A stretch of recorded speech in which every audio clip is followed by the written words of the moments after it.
మోషే కూడా వచ్చారు.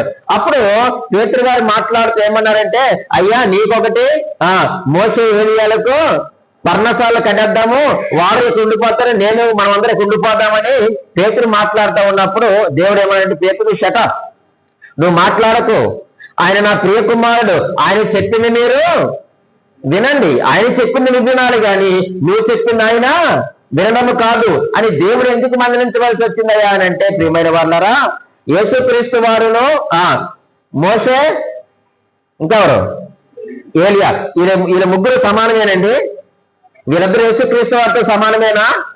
ఇల్లు కట్టినవాడు ఇల్లు ఒకటేనా? కాదు. ఇల్లు కంటే ఇల్లు కట్టినవాడు మరి ఎక్కువ ఘనత నొందువాడని దేవుని వాక్యం సెలవిస్తా ఉంది.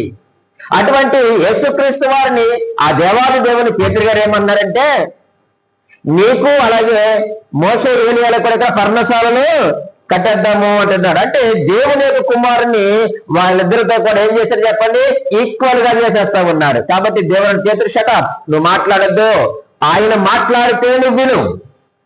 చూడండి, అప్పటికి కూడా దేవుడు పేతురు గారికి ఏమి ఇచ్చాడు? అవకాశమే ఇచ్చాడు. అలాగని పేతుని విడిచిపెట్టాడా? లేదు లేదు. ఆ రోజు అతను చేయబట్టుకొని ఆయన గద్దించినప్పుడు యేసుక్రీస్తు వారు ఒక మాట అన్నారు, సాతానా.